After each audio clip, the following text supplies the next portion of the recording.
is to cut 2 federal regulations for every new regulation. You remember that? Well, do you know that he actually cut 8.5 regulations for every new one? Yeah, let's hear it.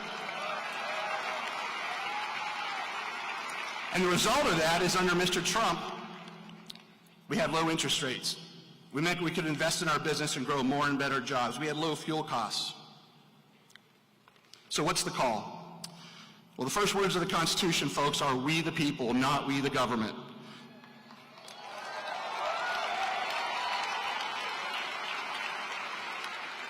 So it falls to us, the people, to reign in this government despite the inevitable immune response, no matter the discomfort, for the sake of freedom and for the sake of our posterity. Remember, our forefathers created quite a ruckus for a lot less than we're dealing with right now. As an entrepreneur, I just want to be free to be creative and innovative. I desire to, with our employees, serve our communities, create jobs, and build a life for our kids. I don't and you don't need 430 federal agencies to do that. So let's do our part. Vote early, swamp the vote. Take your friends and family with you, and then let's help our new president do the hard work that will unleash we the people.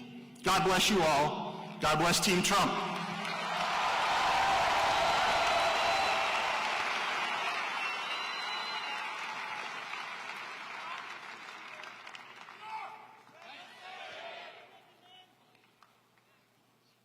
Ladies and gentlemen, please welcome to the stage Congresswoman Marjorie Taylor Greene.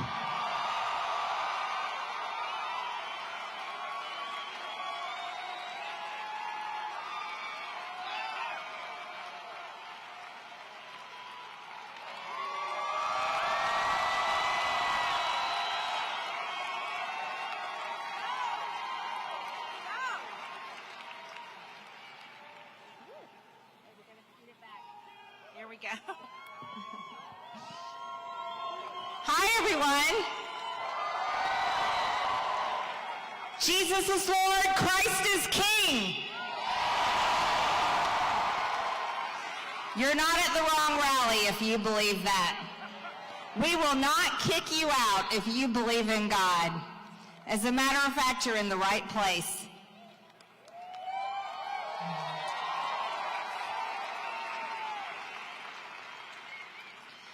I came all the way from Georgia because I believe you all are so important in this election. As a matter of fact, I got on an airplane last night. I fought through about 3 hours of Atlanta traffic trying to get to the airport. Flying up here, I had to take 2 different airplanes, and I thought the whole way, this is worth it. And it's worth it because I've been campaigning on the ground every single day in my home state of Georgia. You see, we're a swing state, just like you are. And our Georgia votes are very important, and your votes are very important. As a matter of fact, your votes, every single one of you in this room, all the students here at Penn State, all of you in this county, in the borough of State College, you could swing the election. Do you understand that?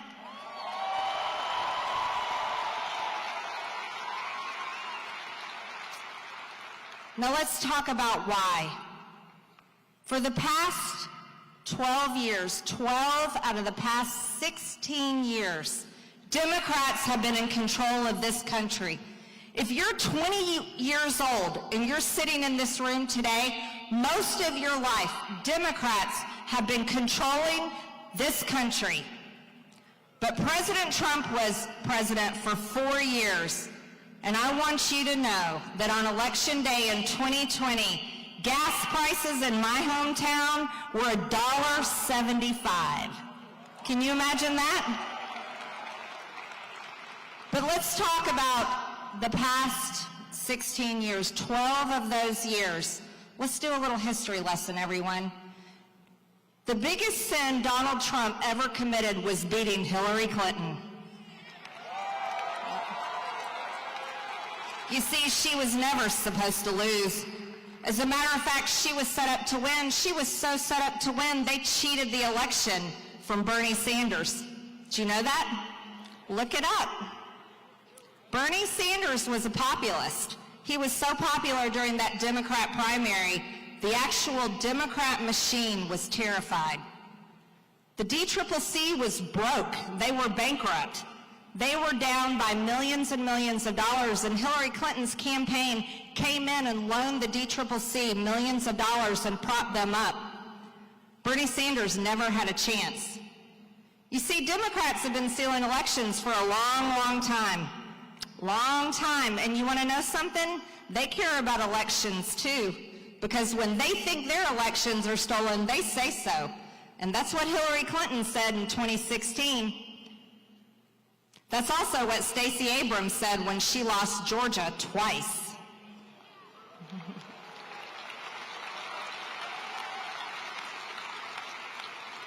But then President Trump became president in 2017, and guess what happened?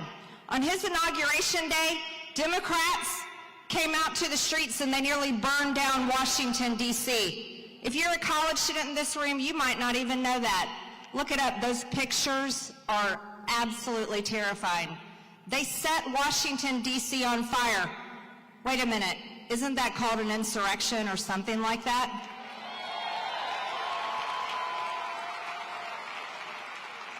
Oh yes, the party that's defending democracy. They hated Donald Trump so much they were ready to burn down our Capitol for it. And then it carried on. Throughout his presidency, we saw Antifa. We saw them occupy in Portland, Oregon. We saw them take over, attack federal courthouses, attack police officers. And then the summer of 2020, night after night, every single night, the entire summer, Democrat activists, Antifa, and violent BLM rioters nearly burned down communities all across America. Remember? Don't you ever forget it. They caused over $2 billion in damages. They attacked police officers every single night. They burned over 93 police vehicles. They attacked federal courthouses. They tore down monuments. They attacked police stations. And they attacked, if you had on a red MAGA hat, they attacked you. That happened every single night, not just one day on January 6th. This is something you should never forget. And let's talk about COVID.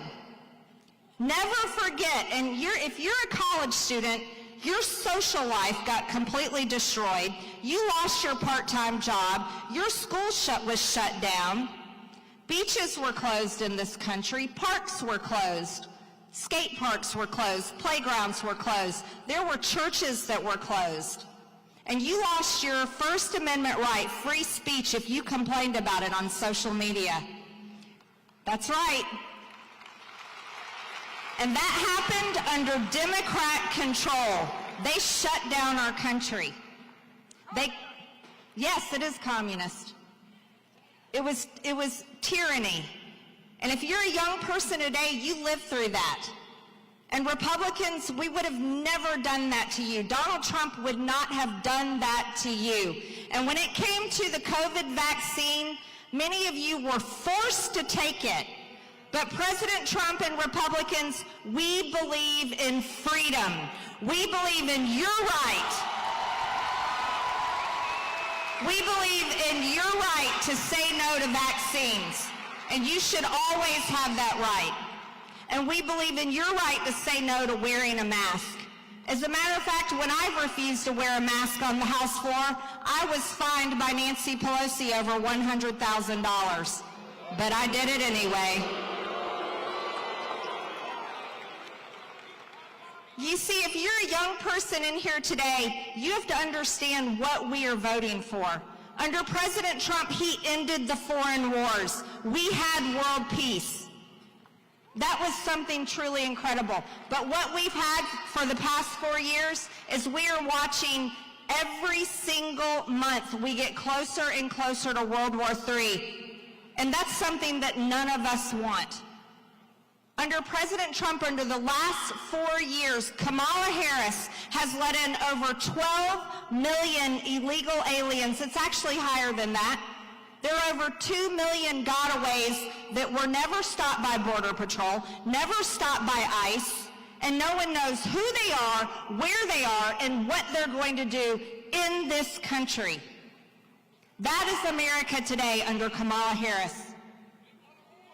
We have people that have been killed. Did you know on average an American citizen is killed almost every single day from an illegal alien crime? These people shouldn't even be here. And the fentanyl deaths, 300 a day. You think about that. That's like a jetliner falling from the sky and every single person dying on board that plane. And that shouldn't be happening. Look at our economy. Young people today, for the first time in their lives, have no hope for the future. They're not even sure if they'll ever be able to buy a home. You have no idea if you'll be able to afford groceries or rent. That should never happen. Young people should be the most hopeful among us. We have food problems today. Who wants healthy food in this room? Right. Of course you do. We want healthy food. We want farmers to be able to survive in America, and farmers are going out of business. And vaccines, you know, we're really concerned about what vaccines may be doing to children. And it's not a crime to say that. We should be saying this.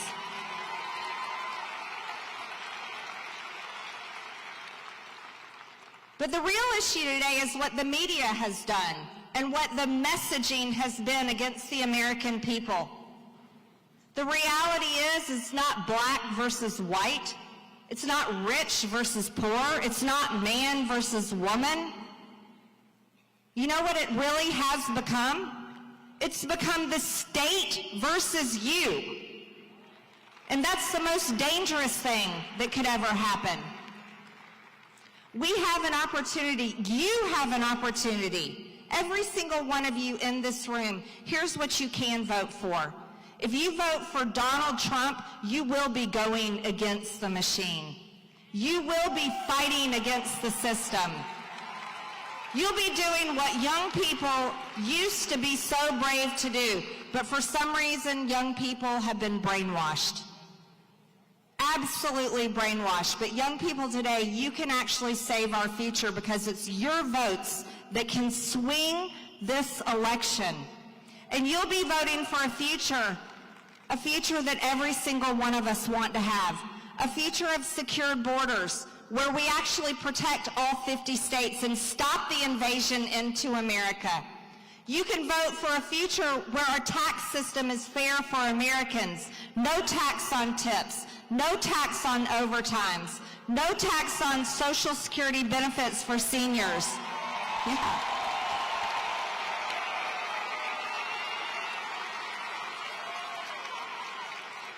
You can vote for a future where we destroy the Green New Deal. It's a scam.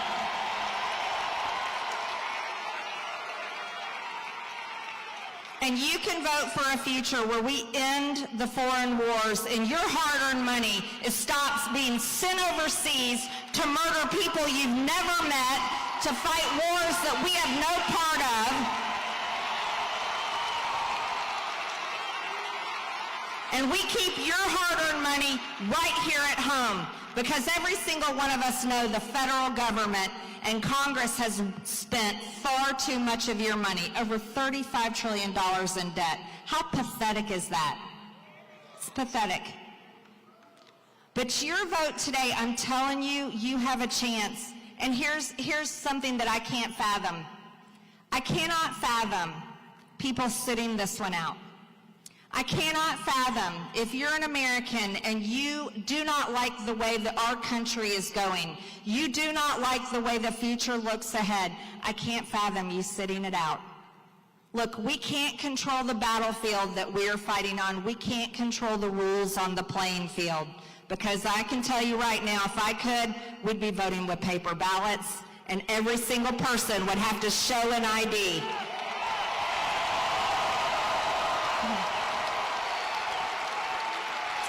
Now, while that is the ultimate goal, you have a duty, you have a responsibility as an American, you have a job to do, and that is to vote in this election. It doesn't matter what you think about the system. You still have to vote. Because if you don't vote and you sit it out, you're allowing everything to continue to go on that you don't like. You allow it. But if you get in, you cast your vote, you are taking part. You are saying, I'm giving it all I've got, I'm trying. You have a job to be a poll watcher. You have a job to be a volunteer. You have a job to be a door knocker. You have a job to make phone calls, text your friends. But let me tell you the people you really need to talk to. It's your friends, your family, your neighbors, your coworkers that you know are saying they're not going to vote. Those are the people that all of you in this room need to have those hard conversations with. I'm serious. It may be an uncomfortable conversation, but you have a responsibility to have that hard conversation. Because let me tell you something. I work with Democrats every single day in Washington. I know for a fact what they say. I know exactly what their plans are. I know what they want to do to this country. And I'm fighting as hard as possible. President Trump has been fighting for years. And I can tell you right now, if you sit it out, if you refuse to vote, if you don't take the time to do it, and you don't have those hard conversations, we can't do our jobs. And we can't pass the critical bills that we have to pass. And we can't make this country great again. And that's all we're trying to do. President Trump has been attacked for years. President Trump has been lied about. You know how they talk about his rhetoric? Let's talk about rhetoric. Kamala Harris is calling him Hitler. Democrats and people in the media have been calling him a Nazi and Hitler and a threat to our democracy. Not only have they slandered and lied about him, they have indicted him, they arrested him, they impeached him twice, they have tried to bankrupt him, destroy his company, destroy his family. They have locked up his supporters. They locked up election protesters while they let BLM violent rioters go free. Think about that. That's right. They say that he will weaponize the government against the American people. The only regime that has weaponized the government has been the Biden-Kamala Harris regime that is in power right now.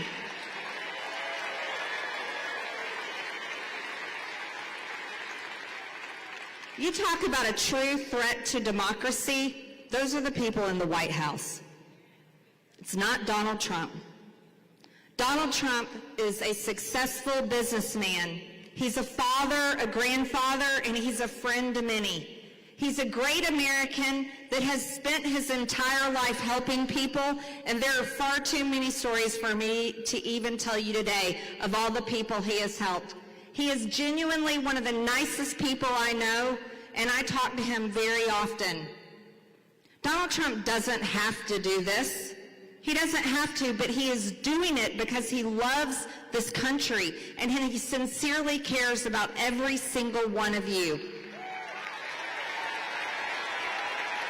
That's right.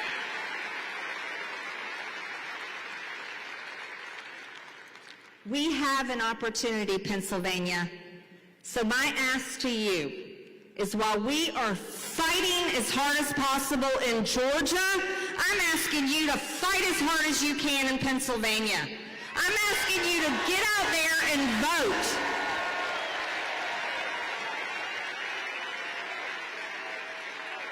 I'm asking you to vote so that bills like my bill to stop the gender industrial complex that is targeting our kids, my Protect Children's Innocence Act, can pass and become law.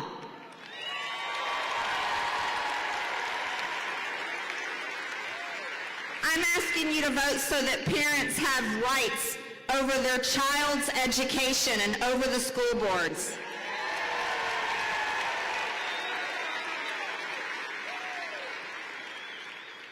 I'm asking you to vote with me. I've already voted. I have. I got that done on early voting day. So listen, this is something that we can do together, and we can honestly save this country. I'm telling you, it can happen. I believe it. I believe in every single one of you. Thank you. God bless you.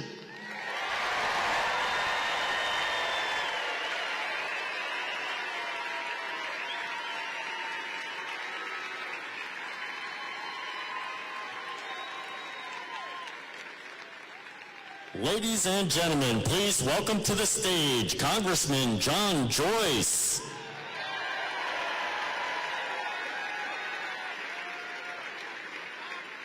We are!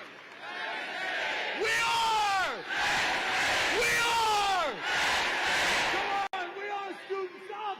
We are! Thank you!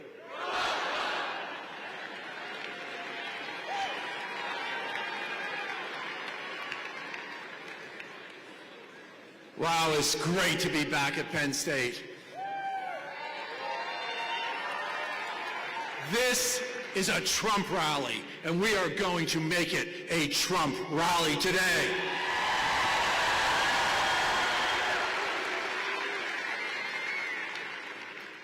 Like President Trump, I love God. I love my country. I love my family. But maybe just a little bit different, because my wife and I are Penn State grads. I love Penn State.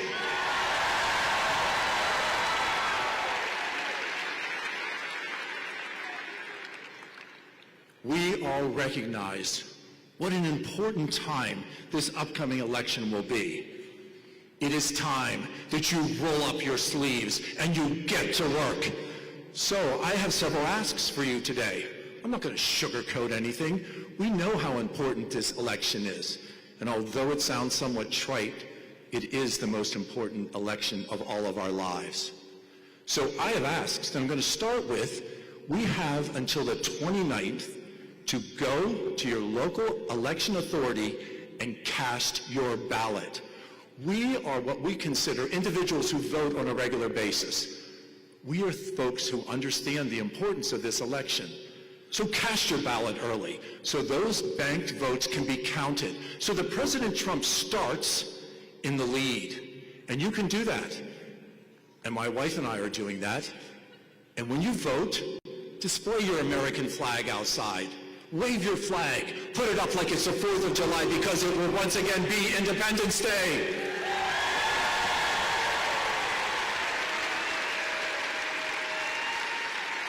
I am honored to represent Pennsylvania's 13th Congressional District. From Gettysburg to Johnstown, from Chambersburg to Altoona, from Fulton County to Mifflin County, we are in the House. Let's hear it.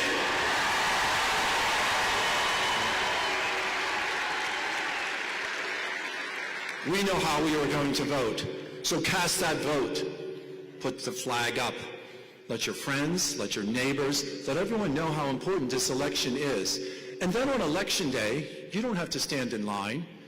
You can take a neighbor, someone you know from church, someone who has small kids, and say, look, I'll watch the kids. Go cast that ballot. Make sure that we return to that independence that we had under President Trump. So I talk about my wife and I being students here at Penn State. These were great experiences.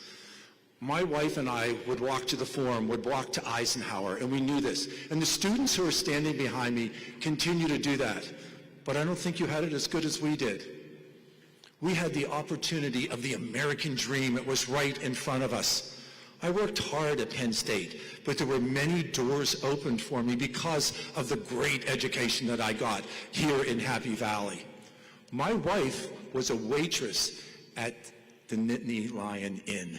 My wife never attended one home football game. She'll tell you the story. She worked breakfast, lunch, and dinner so that each home football game, she would make enough money to pay her rent. So when we moved back after years of being in medical school and residencies and serving the United States Navy, we moved back to central Pennsylvania. And my wife looked at me and she goes, what do you think about getting season tickets to the football game? This is every man's dream. And I said, they're kind of expensive, honey, but I think we can pull it off. And that is the ability to live the American dream. But these students behind us, they're being baited with, we'll forgive your tuition. They're being baited with so many lies that are being told to them. But they realize it. They realize the importance of casting their vote for Donald J. Trump. Pennsylvanians aren't fooled. We realized that under Donald J. Trump, we had energy independence and even more. We had energy dominance. That's the ability to sell the energy sources that are under the feet of Pennsylvanians to our friends and to our allies that provide great jobs throughout the Commonwealth of Pennsylvania. We can return to that under Donald J. Trump. We can return to the sovereignty of this country.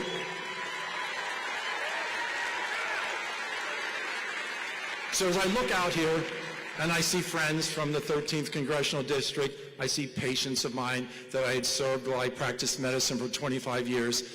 And yes, you see a different side of me. You see someone who is impassioned about seeing Donald J. Trump return to the White House. You're seeing someone who understands that Donald J. Trump can once again secure the border. I'm going to talk about a story of two constituents who met with me, Ray and Deb. They met with me in the eastern part of the district, and they told me about their son who was a college student who was poisoned by fentanyl and died. It messaged to me how important it was that I go to the border, and I did 4 times. And I went out with the Border Patrol. I flew with the DEA. I saw the cartels bringing the drugs, doing the human trafficking that continues to pour into our country.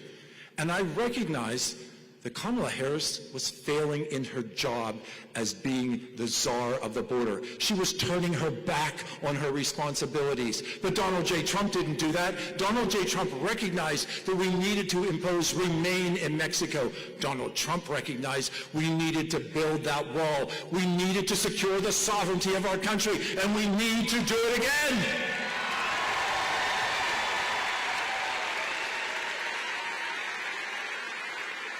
I told you, I didn't come here to sugarcoat anything. I'm in my backyard, and I'm very happy to be back here in Happy Valley. But we have a significant responsibility, and that responsibility transcends different levels. So I want to acknowledge the Penn State wrestlers who I saw. Would you please stand so we see these champion wrestlers?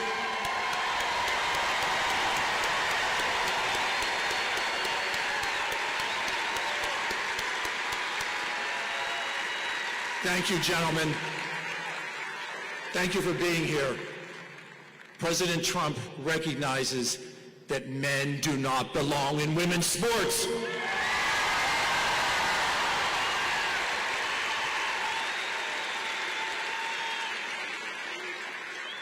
And while we're recognizing individuals, I want to recognize those who have served this great country of ours in the United States military. Please stand for us so we can acknowledge you.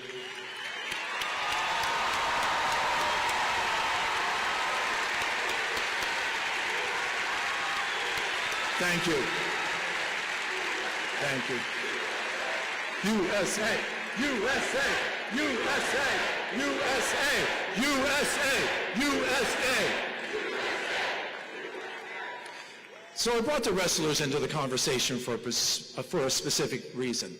So West Point's wrestling captain, Dave McCormick, is also running and is going to be on our ballot. And Dave McCormick needs to be elected. And I'm going to talk to you about Dave McCormick and how important this is that Dave is elected. So let's face it, Donald J. Trump is going to be our quarterback, and we know that. But he needs to have the linebackers. He needs to have the defense. He needs to have someone like Dave McCormick, who just revealed to me that he was an all-state linebacker besides being the captain of West Point's wrestling team.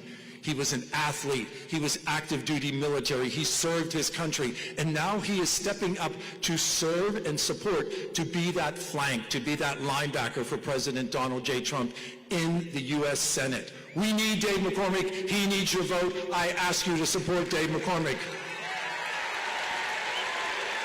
So as you see him on the campaign trail, You can let him know he didn't end up a champion like the Penn State wrestlers here today, but you will tell him that he's got your vote. He's the linebacker that President Trump needs. We all need to support Dave McCormick because he will be the ally that I, who serve in the House, I need that ally in the Senate, and that is Dave McCormick. He is the linebacker. He is who we need to send to Washington. Thank you. Now, before I conclude, I really want to acknowledge the law enforcement officers who are here today.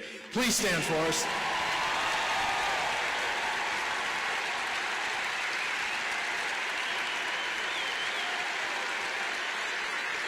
So let's talk about President Trump's opponent.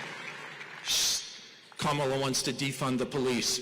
We have seen the rise in crime. We have seen what an open southern border has done to our country. We recognize that we need to fund the police with the resources that they need to protect us, the resources that they need to turn away the rising crime that continues throughout America. We all see it, we all feel it, our families know it, and the individual who can do that is Donald J. Trump.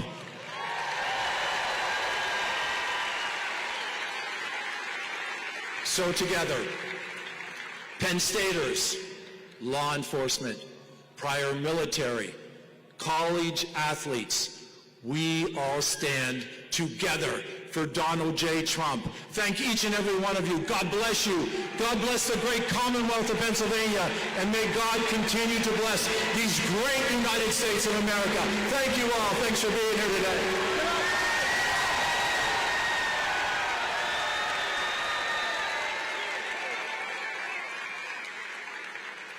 Ladies and gentlemen, please welcome to the stage Congressman G.T. Thompson.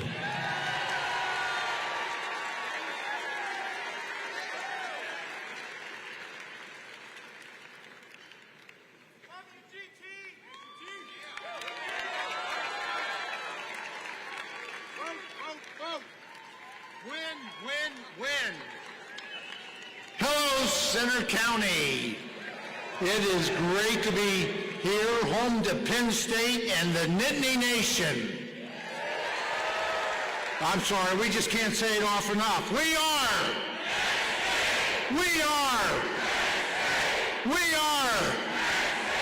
Thank you. You bet. And you know what? And we're going to welcome Donald J. Trump as the 47th President of the United States. Now, I'm Congressman G.T. Thompson, proud Penn State graduate and Dean of the Pennsylvania Congressional Delegation. A couple questions for you. Let's do a little reminiscing. Do you remember when gas was under $2 a gallon? You remember when you could afford to buy every item that was actually on your grocery list? You remember when we respected and supported law enforcement? Yeah. Do you remember when determining boys from girls was just based on biology? Yeah. When Al-Qaeda, Iran, Russia, and Hamas were not threatening the world with war? That was when Donald J. Trump was President of the United States.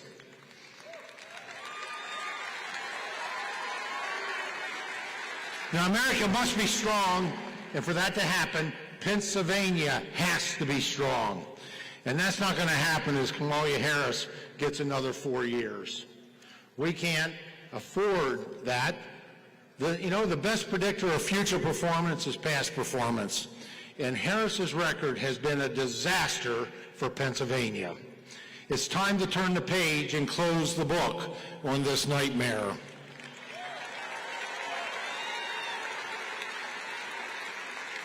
Let's send her back to San Francisco. How's that sound?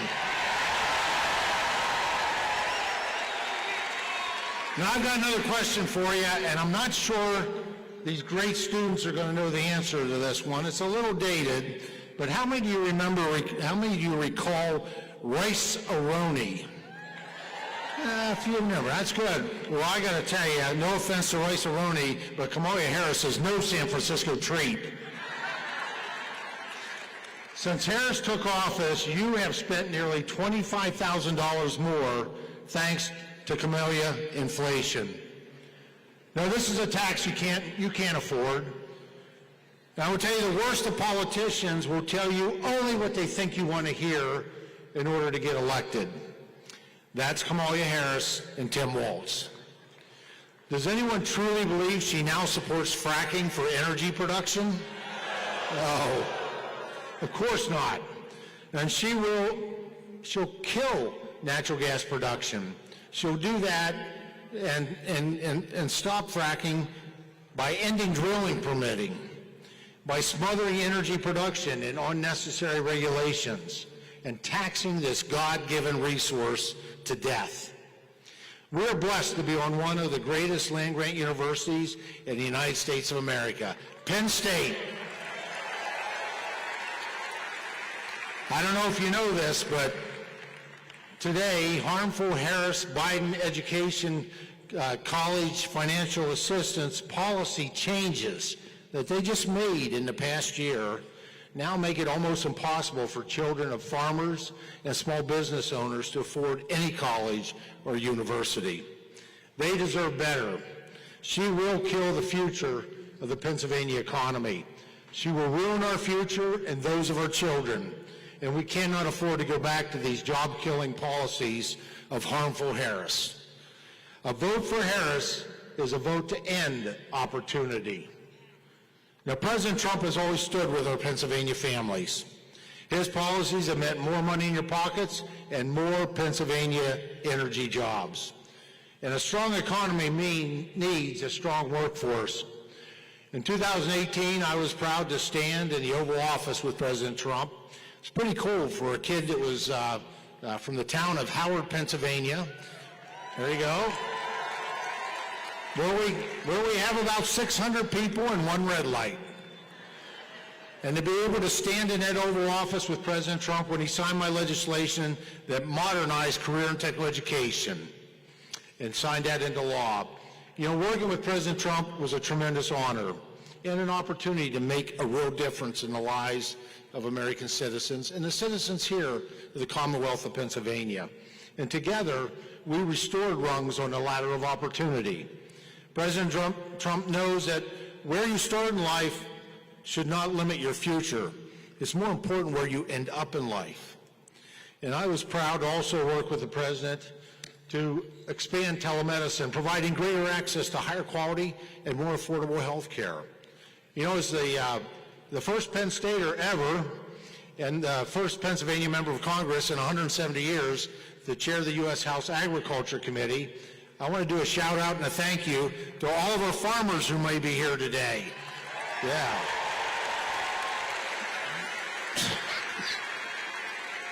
I see ya.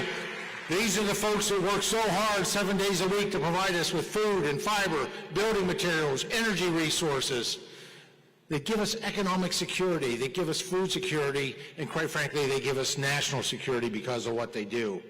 You know, agriculture is Pennsylvania's #1 industry, and it's critical to our economy. These hard-working Pennsylvania farm families provide us with the food, fiber, and fuel that we depend on each and every day. Our farmers under Harris are struggling with a farm crisis that is giving us food insecurity for you and national insecurity for our nation. Now, President Trump has always had the farmers' backs, lowering their costs, reducing their regulatory burdens, and expanding their markets. And as chairman of the House Agriculture Committee, I look forward to once again working with the farmer's friend, Donald Trump, to make agriculture great again.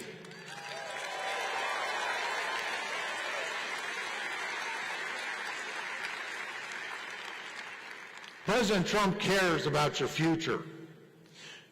Well, I'll do a couple shout-outs here as well. We've had some great people that we've recognized, great Americans. And this one I want to do a shout-out to the Penn State College Republicans. These, they have recruited record members to be a part of Penn State College Republicans. You know, they've also knocked on more than over 1,750 doors. And today, in addition to this event, they were deploying individuals leading the largest congressional Republican door-knocking effort in history in Pittsburgh today. Thank you to our college Republicans.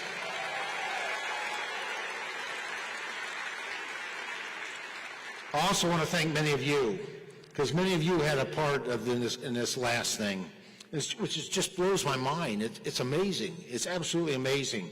Thanks to all who have helped close the Pennsylvania voter gap by more than 800. And we're leading in all the polls, so that's a good thing. We better keep it going like your wrestling team. We better keep it going, you know. A very big hello to Pennsylvania. Thank you very much. This is some little gathering we have, and we really give a very special hello to Penn State. We love Penn State. We love Penn State. And I'm thrilled to be here, the home of the Nittany Lions, with thousands of proud, hardworking American patriots. You're very special. And I think I'd like to begin by asking a very simple question. Are you better off now than you were 4 years ago? So I'm here today with a message of hope for all Americans. If you want to go out and win an election, do you want to win an election? Because we're leading, but we got to close it out, right? We got to close it out. I will promise you we're going to end inflation very quickly. We're going to get those prices down too. And I'll stop the invasion of criminals pouring into our country. They're criminals and they're pouring in like we've never seen. We're going to stop it. We're going to get them the hell out of here. And I will bring back the American dream, because you want the American dream and we're going to bring it back. So this is all you really need to know. Kamala broke it, and I will fix it. We're going to fix it very fast. We're going to fix our country up very fast. With your support, on November 5th, America will be bigger, better, bolder, richer, safer, and stronger than ever before. We're going to do it fast. This election is a choice between whether we will have 4 more years of gross incompetence and failure. It's disgusting what they're doing. Or whether we'll begin the 4 greatest years in the history of our country. I'm asking you to be excited about the future. You want to be excited about the future. People aren't excited about this country very much anymore with the people we have in there. We have the worst president in the history of our country. We have the worst vice president, a grossly incompetent person in the history of our country. I'm asking you to dream big again. You're going to dream big, just like your wrestling team dreams big. You know, where the hell are they? Where are they? I hear that team is brutal out there. I can tell.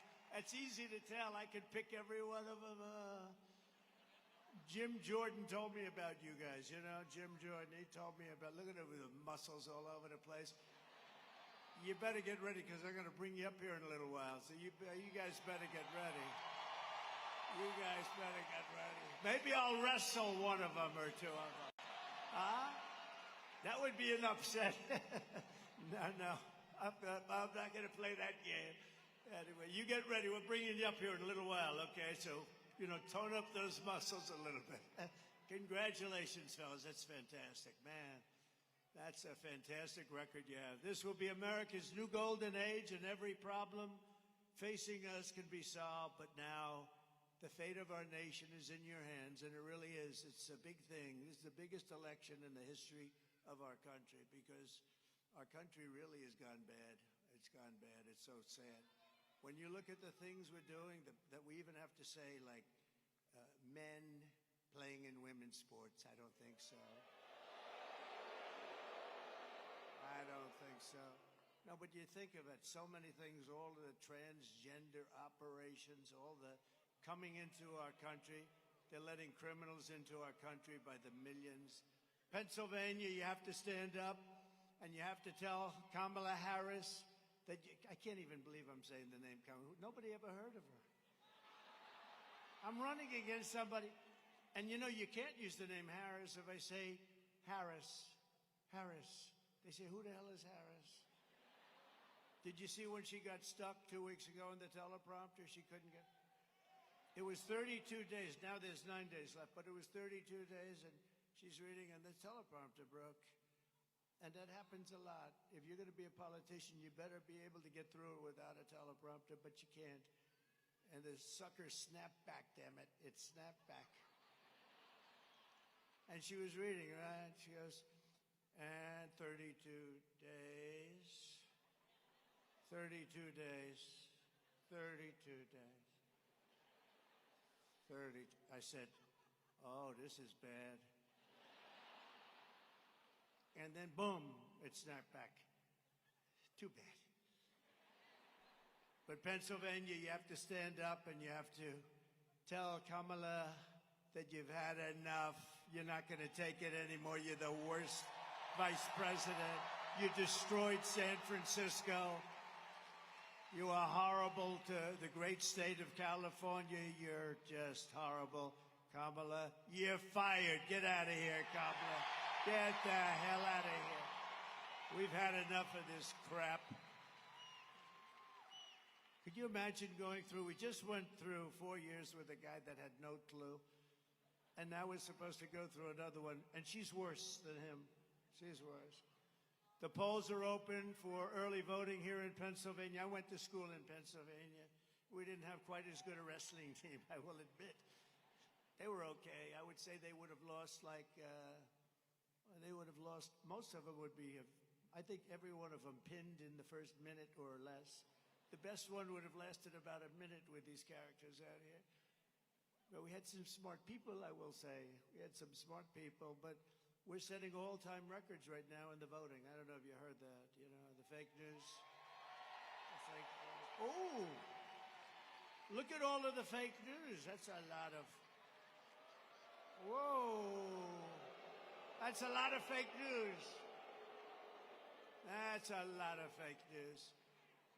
But let's keep it going. You know, we have to close it out. We got to keep it going. We're doing incredibly. Nobody's done like we're doing right now. And I know you like me, but I know you're also comparing it to what we had for 4 years. So that's what's happening with the vote.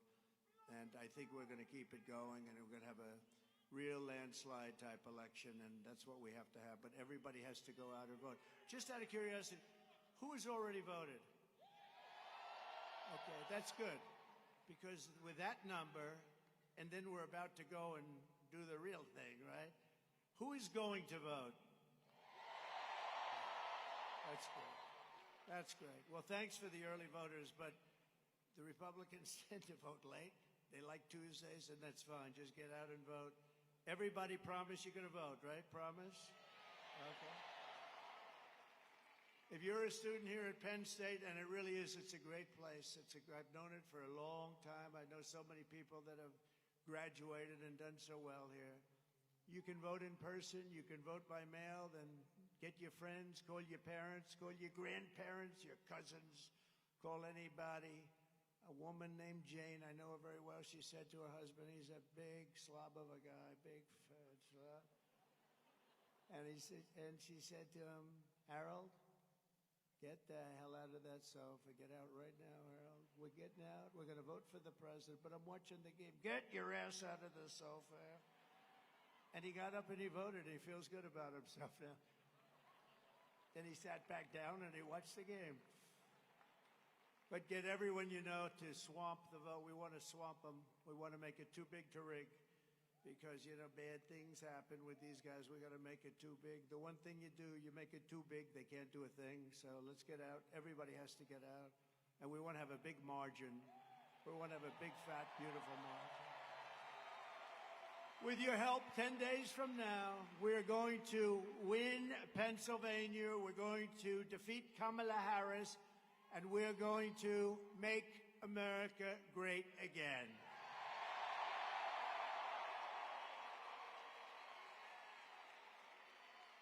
You know, I'm looking at this crowd. It's such a young crowd. It's a young crowd. And a lot of young people here. It's, you know, that's what people haven't really gotten. We have a lot of, frankly, we have a lot of everything. And it's a great honor to be representing you. We've been on this journey for a long time together. We've all had a lot of victories. We've had the best rallies ever. There's never been, outside you have as many people as they're standing out there. If anybody would like to give up their seat or their location. I'm sure that you'd have it filled very quickly if you'd like to do that. I don't think too many people are going to do that. But we've had great success, and, it's sort of, in one way, it's beautiful, and another way, it's a little sad because we've had these rallies, and we have 9 days to go to total victory, and then we're going to have a different kind of a victory. We're going to turn our nation around. We're going to have control of a situation that needs having control of, and we're going to turn it around. It's going to happen really fast, too.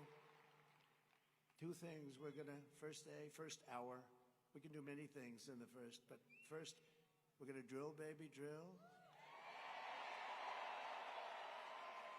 And we're going to close our borders to criminals and drug dealers and all of these people coming in from mental institutions and insane.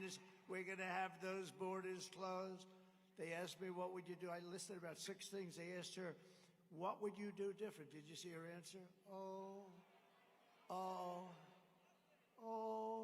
I don't know. Right side, wrong side, right path, right? Wrong path. They're like at 90% wrong path, and she doesn't know. I think I'd leave everything the same. That's the end of that election. When she said that, I said, that's got to be the greatest ad ever, right, Marjorie? Look at Marjorie Taylor Greene. Very shy person. She's a very shy, we have great Congress people here. She's a very shy person, John, right? And John, you love these guys back here. Great John Joyce. For all the young people here at Penn State and across America who may be voting for the first time, I want you to know that I am in this fight for you. I didn't need this. I had a nice life. I'll tell you what, I've been investigated more than the great Alphonse Capone. Did you ever hear of Al Capone, the guys? You think this has been fun, but we had 4 of the greatest years. We had the greatest economy in the history of our country. Think of this. We had the strongest border. Oh, let's bring that, my favorite chart of all time. Can you do it? Do it. You gotta do this. Yes. Oh.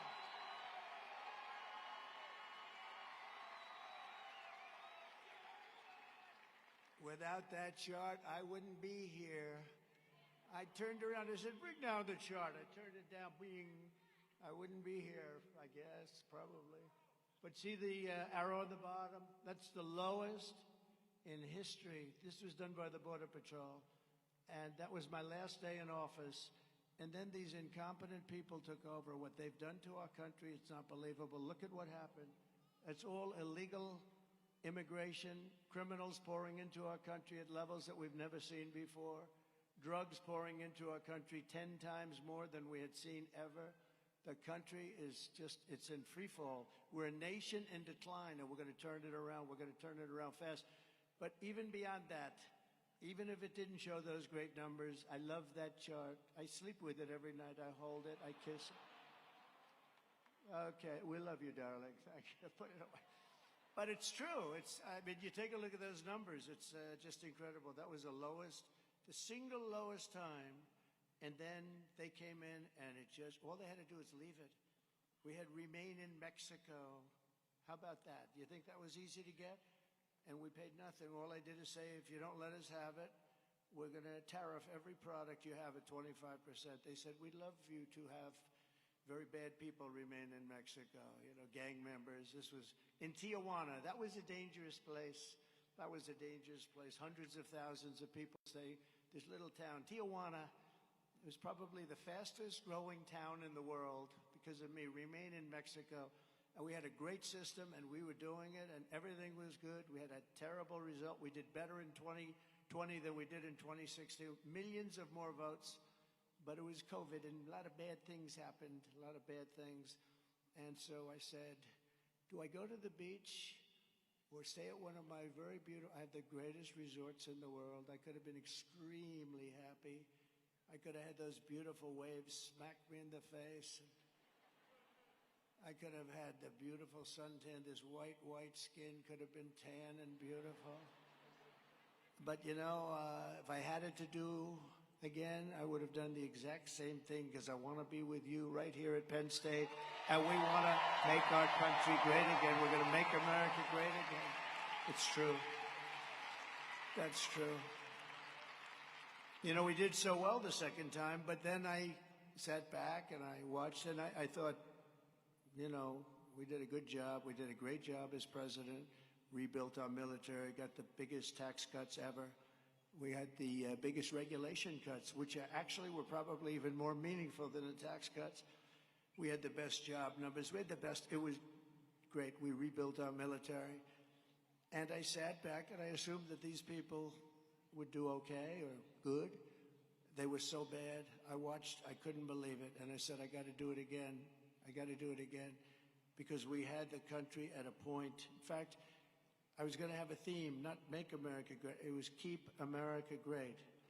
CAG, but MAG is much better than CAG. It's true, CAG. Keep America Great. The problem was America became not great. And so we couldn't do that. And then I said, we have to run because these people have no idea what the hell they're doing. And now we're running and we're leading and we have to finish it off, and then we're going to turn it around even better than before. We're going to make it stronger and better. So many people come up to me at all these places. We just had a big one in Detroit, but they come up to me in all the different places. They said, I had the best 4 years I've ever had. You have the same thing.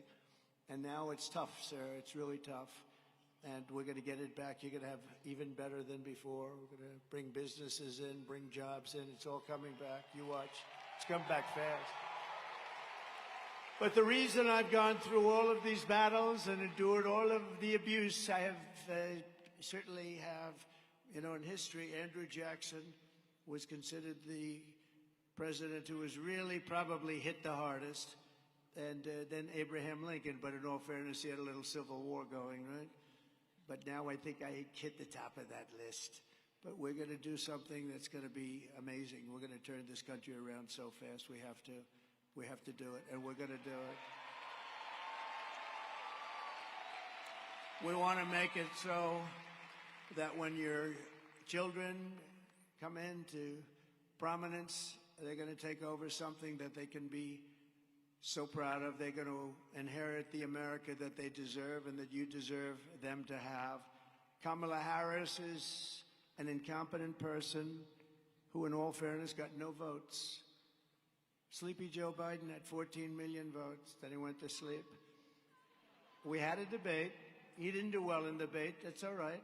And he went down, and they went to him, and they said, you're out. They took over the presidency of the United States. It was, I don't even use the word coup. It was a coup. But basically, they took over the presidency. They told him to get the hell out. Crazy Nancy Pelosi. The group, Schumer, the whole group. And then they talk about democracy. Oh, democracy. No, she got no votes.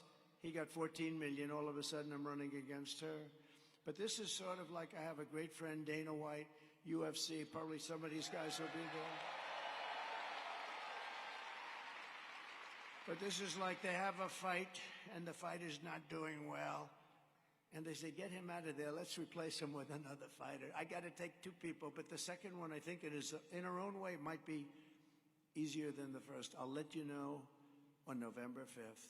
But we have to get this thing, and we have to get it big. Kamala will destroy your inheritance. But much more importantly, she's going to destroy your country. If you vote for me, I will ensure that you begin your careers, young people, in a roaring economy and a time of unprecedented peace and prosperity. You know, I had no wars. Crooked Hillary Clinton said, look at him. He's going to take us into wars. I said, no. She said, but look at that personality. He's going to take us into wars. I said, no, my personality is going to keep us out of wars. That's what we did. We had no wars. First president in 82 years. Other than ISIS, which we defeated in record time. We knocked the hell out of them. And we have a great military. Remember, there's not these stupid people that you watch on television like Milley and Mattis. And the real people, the real generals. We knocked out ISIS, and they said it would take 5 years. We did it in about 5 weeks. And we have a great military. I flew to Iraq, and I met with the generals. They were like central casting. They looked like Tom Cruise, but better looking. Much better looking, actually, because they know how to fight. These guys were great, and they did a great job for me. But we had no wars. We had peace through strength. It was a great thing, peace through strength, and that's it. You don't have to send your kids out to war, have your kid blown up for a country that you've never heard of and that doesn't want anything to do with you anyway. But I will not send you to fight and die in a foolish, never-ending foreign war. I'll get you out of the wokeness, and your schools will be great again. Your schools are going to be great. We'll end left-wing censorship, and I'll defend your God-given rights, and I will ensure that you inherit the freest, strongest, and most powerful nation on the face of the earth. That's what we're going to do. We rebuilt the entire military, and then these stupid people gave a big chunk of it to Afghanistan. For what? There was no reason. Now, here's the good news. It was a lot, but it was very little by comparison. But to see them have that it's just not even believable. And we have it. I didn't lose one soldier in 18 months. I spoke to the head of the Taliban, Abdul. I said, Abdul, don't do it. Anyway, I can't go exactly because it's not nice. He's still there. Do you know Abdul's still there? But I said, don't do it, Abdul. Don't do it. He said, but why do you send me a picture of my home? I said, Abdul. Anyway, what happened with Abdul, and we were fine. 18 months we went without a soldier being killed or even shot at. Think of it, 18 months. And then when these guys, we had a great election, but it was, by the way, I got the most votes in the history of our country for a sitting president. Can you imagine? But they say they beat us. He got a few more votes, sitting in his basement, not talking, and it's a disgrace. But you know what? We're going to pull this off. It'll be the greatest victory in the history of our country for all of us, not for me, for all of us. For all of us. And starting on day one of my new administration, I will end Kamala Harris's war on Pennsylvania energy, and we will frack, okay? She's not going to frack. You know, that's a big part of Pennsylvania. The fracking is a big part. She's been against it for her whole life. She's been against anything having to do with anything underground. She'll build a windmill that kills all your birds. Isn't that wonderful? But no, she's against anything having to do with fracking, except about a year ago she learned that she's going to need Pennsylvania. So she turned her thing and she said, oh, I'd love to see people frack. She had no idea what it was, but she said frack. And she changed. But you know, with a politician, they always go with what's number one. She'll switch in 2 minutes. All of the different things. She wants transgender operations for people that are in penitentiaries if they demand it. All of a sudden she says no. You know, we had a very short time with her. She had a little honeymoon period because nobody knew anything about her. When they found out about her, she went down the tubes. Yesterday she had Beyonce because she can't draw a crowd. See this crowd? This crowd is packed. I could sell it out 3 times. You got to see outside. And we don't have Beyonce, who couldn't fill the arena last night. But the people went there because they thought they were going to hear Beyonce sing, right? Beyonce got out and said, hello, ladies and gentlemen. I'd like to endorse her. What's her name? What's her name? What is her name again? Oh, I'm going to endorse her. Oh.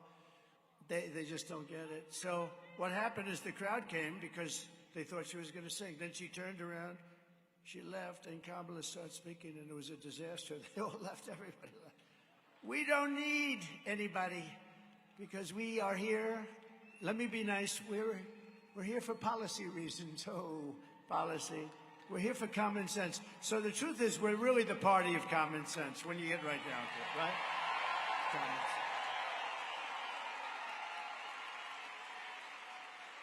And they send buses out. You know, they have plenty of money. They get it from the unions and a couple of others. They got a lot of money. They always had more money than the Republicans. But we have much better policy. We have much better ideas.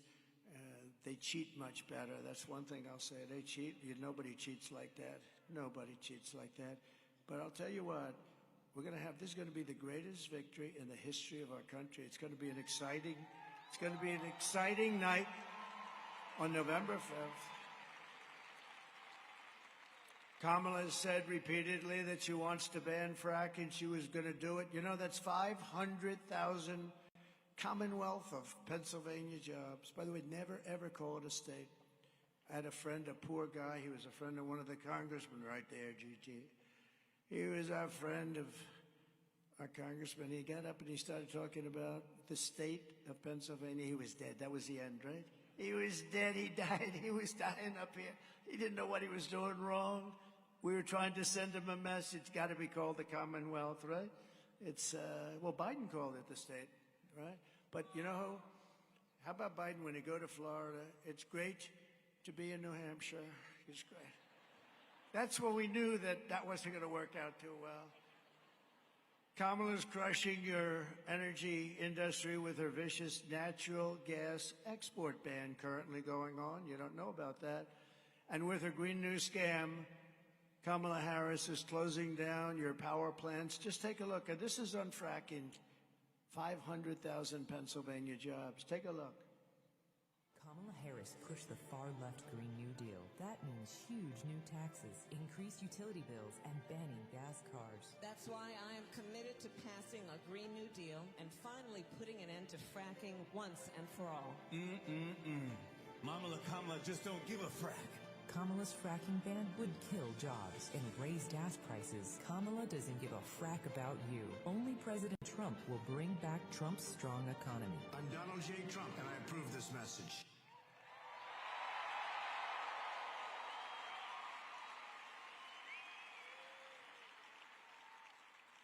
I'm just looking at my hair. I don't like it. I should have been looking a little left. No, I started looking at my hair. Am I allowed to go back and recomb it? No. Now, she was against fracking from the beginning. I've been against nothing. I was the exact opposite. I was in favor of because it's tremendous wealth. We have more liquid gold under our feet than any other country in the world, more than Saudi Arabia, more than Russia, more than anybody, and we're going to start using it. We're going to make a lot of money. We're going to pay down debt. We're going to do a lot of things. But she was against it from the day she was born. You know, her father was a Marxist, and I guess is a Marxist professor of economics, which is an interesting play on words, Marxist and economics, and I don't know. And I think your father wants to come out now, which is good, because we're trying to see. I bet he's a nice man, but we would like to have him say, but we just want to win this thing fair and square. It doesn't matter how we win. We have to win this battle to save our country. Our country is going so bad under Kamala's high-cost energy policies. Pennsylvania electricity prices are already up 50% and are projected to more than double in the years ahead. Year and a half, they expect to be double. Not only are they not going to be double, your energy prices, that's car, gasoline, because we're going to end the electric mandate immediately, okay? Your energy prices will be cut in half within 12 months from January 20th, which is when we would take over. So your energy prices, and that's going to bring down the price of everything. That's how they screwed up our country. That's one of the ways, one of the many ways. They spent too much, they borrowed too much, they did everything too much. But we're going to cut your energy prices by 50%. And we can do it. Most countries can't even think about that. We can do it because we have it right under our feet. We have more than anybody. We have Anwar in Alaska, the biggest find anywhere in the world, as big as Saudi Arabia, they think. Whether it is or not, it's close. And I got it done. Ronald Reagan couldn't get it done. Nobody could get it done. I got it done. We're all set to go. This guy gets in. First thing they did is cancel Anwar. We'll get that started immediately. We'll supply all of Asia with oil and gas, which they need. But Kamala's energy disaster stops the day I take office. We will terminate the Green New Scam immediately. I will stop energy price hikes. I will rescind the natural gas export ban. They ban it. They ban it. It's banned. They don't know why. If you ask them, why did you ban it? Well, you don't really know. We'll have energy independence again. Think of it, energy independent just 4 years ago. For most of American history, Pennsylvania was the commercial and industrial powerhouse of the United States of America. But after years of globalist, radical left politicians making bad decisions like Kamala, they waged a war on your Commonwealth like never before, and they annihilated your steel mills, decimated your coal jobs, assaulted your oil and gas jobs, and sold off your manufacturing jobs to China and other foreign nations all over the world. They destroyed so many states. They're going to come back. Under the Trump administration, we're going to bring it back with smart tariffs. Taxes, not on you, by the way. The taxes are on you. Taxes are on other countries that have been ripping us off for years. And we did it with the USMCA, but we're going to do things that you won't even believe. These companies are going to be begging to come back, because if they don't come back and open up plants here, they're not going to be selling their product in the United States, okay? They're not going to be selling their product. We're going to end the looting and the pillaging of Pennsylvania. We will bring back our manufacturing jobs, our energy jobs, our coal jobs, our steel jobs, and we're going to bring back our dreams. Starting in January, we will give our companies the lowest taxes, the lowest energy costs, the lowest regulatory burdens, and free access to the best and biggest market on the planet. And it is, but it won't be that for long. If you have a couple of more years, you're not going to have the best and biggest, and we're going to lose the dollar, the sanctity of the dollar. And once that happens, that's like losing a war. The centerpiece of this plan will be a 15% made in America corporate tax rate, cutting the tax from 21 to 15. Now, just so you know, it was almost at 40, and everyone said you won't be able to get it down. I got it down to almost 21 to 21%, got it passed by Congress, and we took in more money at 21 than we did at almost 40. Think of that. The money was flowing. We did a tax cut that created jobs. Businesses were coming in, and now we're going to take the 21% down to 15, which makes us the most competitive nation in the world. So the biggest and most competitive. But here's the hitch. But only, and this is pretty cool, this was my idea. I'm very proud. I had calls from the biggest, most intelligent, supposedly intelligent. What's intelligence? I don't know. But the most intelligent people on Wall Street, where did you come up with the idea?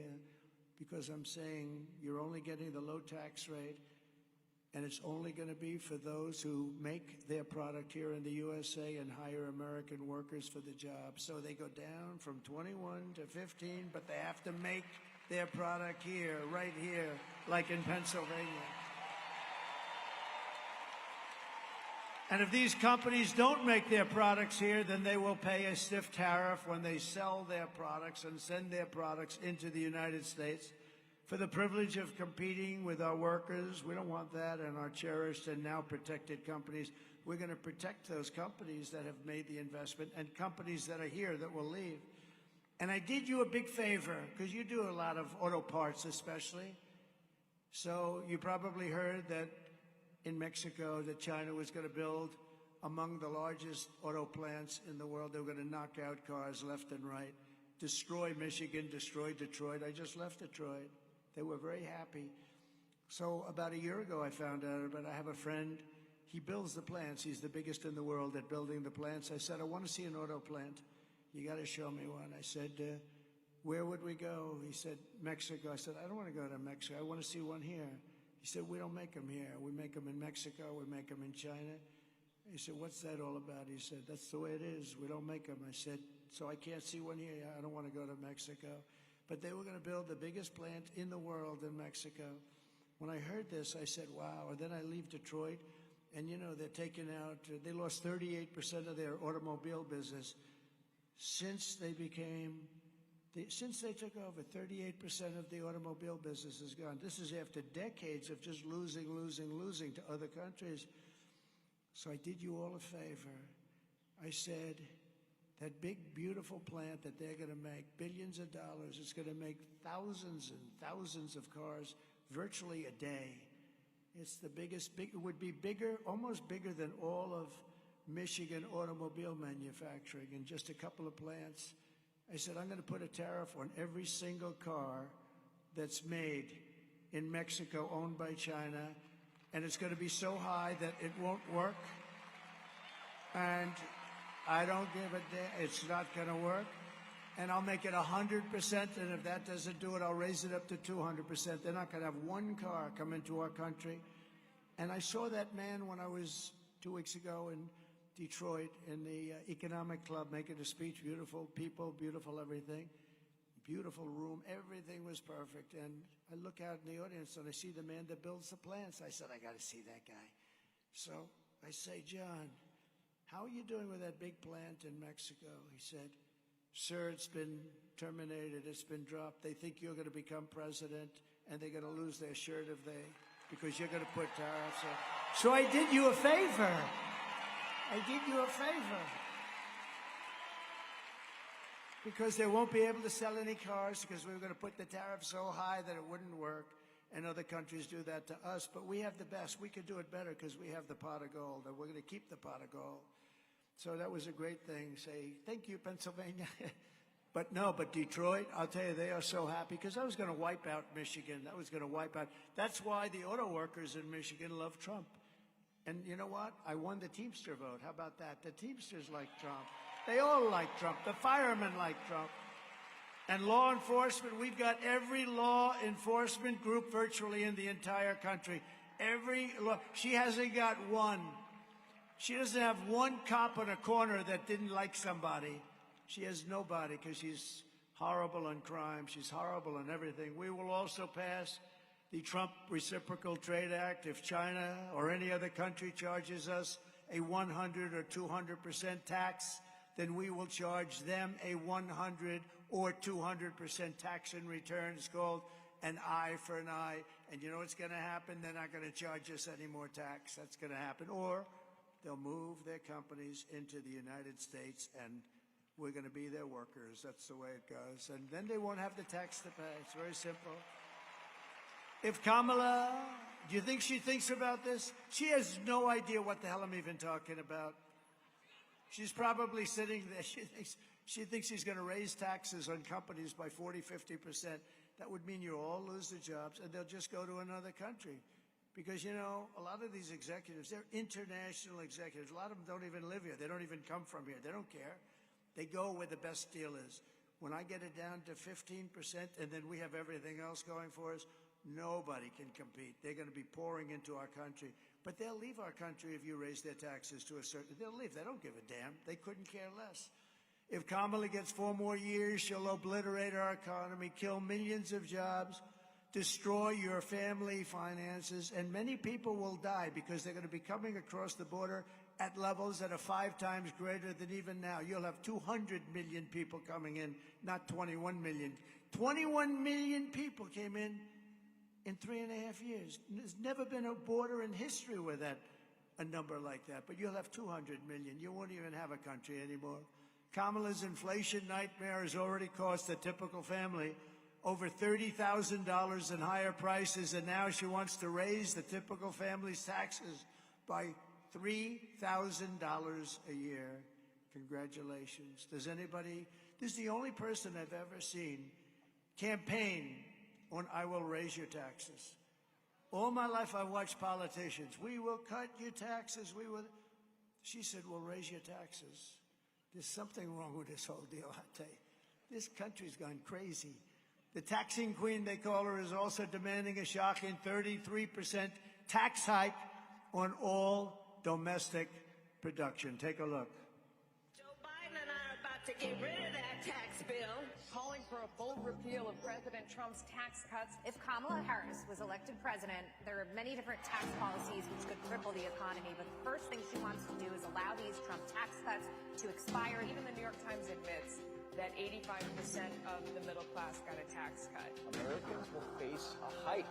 The Tax Foundation finding that a couple with 2 kids making $165,000 a year would have to pay over $2,400 more in taxes. And on day one, I will repeal that tax bill. Joe Biden and I are about to work to get rid of that tax cut. Joe and I are about to get rid of that tax bill. Joe Biden and I are about to get rid of that tax cut. Everything from a 70 to 80% tax rate. I think that's fantastic. We've got to increase the corporate tax rate. Part of that is going to be about repealing that tax bill that they just passed.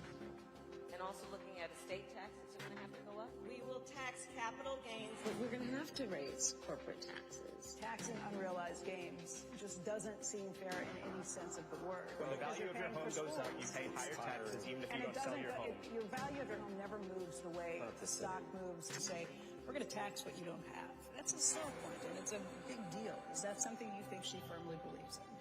I think it's part of the proposals of the campaign. Under my plan, there will also be a carbon fee. There has to be some connection between the fee and bad behaviors, and there has to be, and that we have to monitor whether it's going to be passed on to consumers. But I'm going to tell you that should never be the reason not to actually put a fee, and in particular, a carbon fee. So first of all, the sound up there is lousy. So here's what happens. I tell my people immediately, don't pay the bill for the guy that did that, okay? And then they get a story, Trump doesn't want to pay the bill. No, you know, when people do a lousy job, they did a lousy job with the sound. But the good news is you understand it. They want to raise your taxes, and that's not acceptable. I will massively cut taxes for workers and small businesses. We have a lot of taxes we're going to be cutting, getting rid of, but we're going to have some special ones. There'll be no tax on tips, no tax on overtime, and no tax on Social Security benefits for our seniors.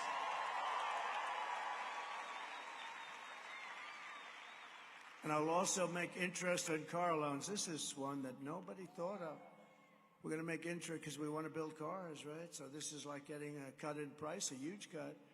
I'll also make interest on car loans fully tax deductible, but only for cars made in America. I don't care if they're made in Japan. What the hell do I want to do it for? Because affording a car is essential to restoring the American dream, and that's what we want to do. We want to bring back the American dream. We're going to do it, too. As we restore our economy, we will also secure our borders. Over the past 4 years, Kamala Harris has orchestrated the most egregious betrayal that any leader in American history has ever inflicted on our people. She has eradicated our sovereign border, and she has unleashed an army of migrant gangs who are waging a campaign of violence and terror against our citizens all over our country. Kamala has imported an invasion of criminal migrants from prisons and jails, insane asylums and mental institutions from all around the world, from Venezuela to the Congo in Africa. The Congo, they're letting in tremendous numbers. They're letting out all their prisoners from the prisons in the Congo, and they're coming into the United States, and they're forcing them into our country. And we're accepting them because we're led by stupid people. And she has resettled. All of these people are being resettled. You know, of Springfield, a beautiful place, Springfield in Ohio. You heard about this. 52,000 people. They put in 32,000 illegal migrants. Think of it. So they wake up one day and they've almost doubled the size of their town. They can't get into their hospitals. And the mayor's a very nice person. He wants to just help them. But you can't because the town is destroyed. And all he's looking for is interpreters because on top of everything else, they don't even speak the language. And then you have Aurora in Colorado, and that's where you see these thugs from Venezuela. And she's resettling all of these people into communities, and in many cases, they prey on innocent American citizens. One of the deadliest and most vicious migrant gangs that Kamala has imported into our country is the savage Venezuelan prison gang called Tren de Aragua. These are young thugs, that's taking over apartment complexes and unleashing a violent terror spree all over America. Towns all over America are petrified that they're going to be coming here, but they're in more than just Aurora in Colorado, and the governor's petrified of them. He doesn't know what to do. Now they're even taking over Times Square in New York. Let's take a look at these guys. This is a tough group. Open borders, deadly consequences. Border crisis. Record high crossings are putting a strain on cities across America. It is a full-blown invasion. Armed Venezuelan gang members storming an apartment complex in Aurora, Colorado. When people talk about my good crime, this is what they're talking about. San Antonio, Texas, just one of the latest cities to have apartment complexes taken over by members of the Venezuelan gang. Biden and Harris have created a program to bring them in under humanitarian parole. I am in favor of saying that we're not going to treat people who are undocumented across the border as criminals. More than 13,000 illegal immigrants convicted of murder have been released into the United States. My 20-year-old daughter, Kayla Hamilton, was murdered in her own room. Kayla's murderer was apprehended by Border Patrol crossing illegally into the U.S. Kayla's murderer had been improperly released into the United States. Abolish ICE. Yes, we need to probably think about starting from scratch. More than a dozen people suspected of being Tren de Aragua gang members right here in San Antonio. The gang members had been terrorizing the apartment complex. New details in the murder of Laken Riley. The illegal immigrant suspect, who cops say committed the heinous murder, is a Venezuelan national. He was paroled and released into the country by the Biden administration. If they'd all been properly vetted, that probably wouldn't have happened. 2 men investigators say are in the country illegally from Venezuela are charged with capital murder and the death of Jocelyn Nungaray. Martinez Rangel wrapped his arms around Jocelyn's neck, took off her pants, and climbed on top of her. Later strangled Jocelyn to death and then tied up her hands and feet. Court documents suggest a group of men arrested for beating and robbing a Dallas woman last month are members of a Venezuelan street gang. The men threatened to cut off her fingers if she did not cooperate. Manuel Hernandez was booked by Colleyville police just 2 days earlier and released the day before the robbery. The Peruvian gang leader, who is wanted for 23 murders, who was arrested by Border Patrol near Roma, Texas, then released into America. And this is what we have coming into our country. We're not going to have it any longer, that I can tell you. And we're going to have to get a lot of them out fast because we're not safe. And the United States has now become essentially an occupied country. We're an occupied country, talking about tens of thousands of people like this. But it will soon be an occupied country no longer. November 5th, 2024 will be Liberation Day in America. It's going to be Liberation Day. Under Kamala Harris, 13,099, this was Border Patrol numbers, illegal alien convicted murderers. These are convicted murderers in prisons all over the world, are on the loose in the United States. We've become a dumping ground for nations all over the world. They're dumping people into our country that they don't want because they're too dangerous and they're too expensive to take care of. It's very expensive having them in jail for 50 years. And they bring them to us. I said something yesterday, I thought it was terrible, and then I realized it was actually good. First time I ever said it. We become like a garbage can for the rest of the world. They're throwing all their garbage into our country. And we're not taking it, and they know we're not taking it. They don't want me to win this election, that I can tell you. Because we live with these people, and we'll get killed by these people. These are dangerous people. These are really dangerous people. There's nothing you're going to do about it to make them less dangerous. Immediately upon taking the oath of office, I will launch the largest deportation program in American history.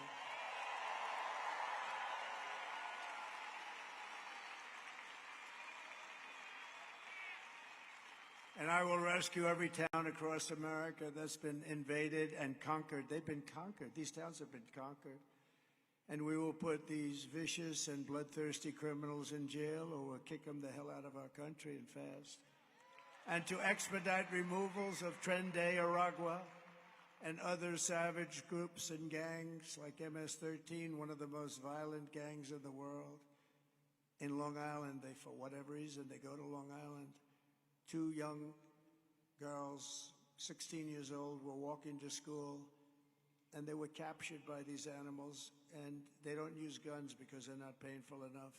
They use knives, and they cut the girls up into little pieces, killing them both. And they paid a price, but you know what? They should have never been in our country. I will invoke the Alien Enemies Act of 1798. We have to go back that far. Think of that, because that's when they ran the country a little tougher. To target and dismantle every migrant criminal network operating on American soil. And if they come back into our country, it's an automatic 10 years in jail with no possibility of parole, zero possibility. And I'm hereby calling for the death penalty for any migrant that kills an American citizen or a law enforcement officer.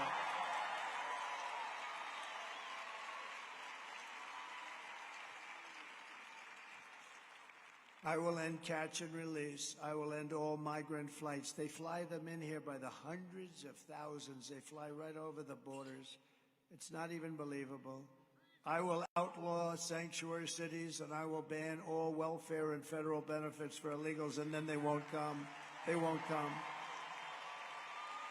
Kamala Harris is so incompetent and so unfit that she's obviously disqualified from being president of the United States. Anybody that would have put up with this, she never even called. You know, the Border Patrol, they endorsed me last week, and in the endorsement, it was full-throated, and they've endorsed me every year. I mean, they're great, because we had some great 4 years. We had it done. All they had to do is leave what we had, but they didn't want to do that. But the Border Patrol endorsed me, and endorsing me, they said, she is the worst there has ever been. She's not going to be allowed to destroy our country like she destroyed San Francisco and like she destroyed California. And you see what's happening there. Everybody does, and everyone knows it, but no one respects her. No one trusts her. No one takes her seriously, from humiliating our country in Afghanistan with Crooked Joe, to the war in Ukraine, to the nightmare on our border, to our inflation catastrophe, to our egregious hurricane response, which was worse maybe than even Katrina. Kamala Harris is a train wreck who has destroyed everything in her path. To make her president would be to gamble with the lives of millions of people. She would get us into a World War III guaranteed, because she is too grossly incompetent to do the job. She's not going to be able to deal with President Xi or Putin or Kim Jong-un or anybody. And then all of your sons and daughters will end up getting drafted to go fight for a war in a country that you've never heard of. Our enemies are laughing at her. They're laughing at us. But if we win, our enemies won't be laughing anymore. I tell you, they're not going to be laughing anymore. They're not going to be laughing. Viktor Orban, he's the head of Hungary, a very powerful man, very strong man. They said, you bring back Trump, you're not going to have any more problems. When he was president, we didn't have any problems. Now, I wouldn't use this term, but he did. He said, China feared him, they were afraid of him. Russia feared him, they were afraid of him. Look what I did to Russia. I ended Nord Stream 2. Nobody ever heard of Nord Stream 2. Nord Stream 2 was a pipeline that covered all of Europe. I said, you mean we're protecting you through NATO and you're giving them billions of dollars a month for their energy? That's no good. I ended it, boom. When Biden came in, he approved it. And then they say, oh, Trump was very friendly with Putin. No. Putin would say, this is not a great friendship. But I had a relationship. And, they're a nuclear country, so are we. And I'm going to get that war settled, because millions of people are being killed. Far more people are being killed in that war than you think. October 7th would have never happened with Israel. Think of it. All those people would be alive. October 7th, it was a carnage. If we win, America will be feared and respected again. But we're not just running against Kamala. She means nothing, actually. She's purely a vessel. Has to be, right? You saw her on the town hall the other night with Allison Cooper. Did you see? This is Allison Cooper of CNN. No, Allison interviewed her. She couldn't answer a question. She was terrible. We can't have that running our country. She can't put two sentences together, just like we were not running against crooked Joe Biden. We weren't running against Biden. We're running against something far bigger and more powerful than them. They took his job away. They walked into his office and they just said, "You're not going to be president anymore." He went through the system. And I guess I'll use their term. They were a threat to democracy, right? They took his president. They said, "You're out." How about that? Crazy Nancy and a few people, they just said, "You're out." But it's a big machine, which is a massive, vicious, crooked, radical left group of people that runs today's Democrat Party. They're vicious, they're smart, they're way left, they're communists, probably. Remember I said we will never be a socialist country, right? Remember?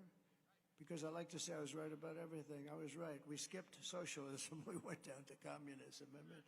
Right? I think that's, oh, he's saying it. The man down here is saying it. But this is the real group that we're fighting. We're fighting a group of, like an amorphous group of people that seem to be invisible, but they're not invisible. These are the people who are doing such harm to our country with their open borders policies, record-setting inflation, the Green New scam for $93 trillion. They want every building in Manhattan to not have windows anymore because they think it's environmentally friendly. It'd be very interesting. How do you sell an apartment? Let's see. I want to buy a beautiful apartment. It's got no windows, but it's environmentally friendly. No, these are sick people. But we're not going to let this bullshit happen any longer.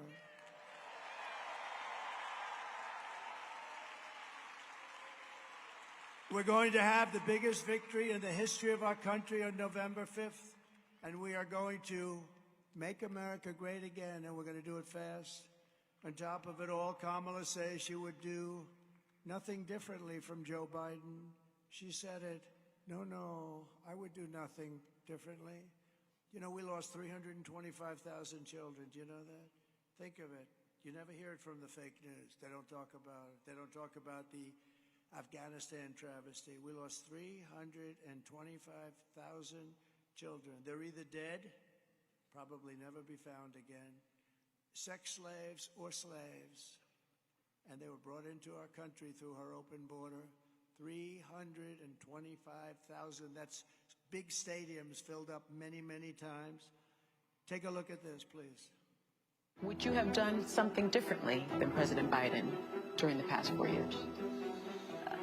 There is not a thing that comes to mind. I stood there on the tarmac watching you shut your watch. The chaotic and deadly U.S. evacuation from Afghanistan stunned Americans and the world and cost the lives of 13 U.S. soldiers. Would you have done something differently? There is not a thing that comes to mind. More than 13,000 illegal immigrants convicted of murder have been caught at the border and then released into the United States. An Afghan national is in custody today after being accused of plotting an election day terrorist attack. The suspect entered the U.S. on a special immigrant visa. Gut-wrenching new details in the murder of Georgia nursing student Laken Riley. The illegal immigrant suspect, who cops say committed the heinous murder, is a Venezuelan national who crossed the unsecured southern border back in 2022. Two men investigators say are in the country illegally from Venezuela are charged with capital murder in the death of Jocelyn Nungaray. A fifth illegal immigrant accused of attacking two New York City police officers over the weekend showed no remorse or regret. Would you have done something differently? There is not a thing that comes to mind. Only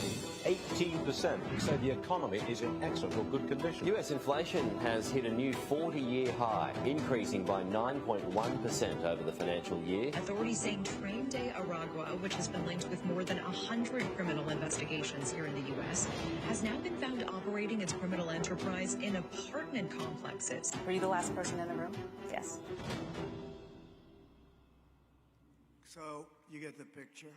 You get the picture. It's not a pretty one. Pennsylvania, if you want to end this disaster, you must get out to vote. Everybody here, I appreciate the ones that voted, but just get out to vote.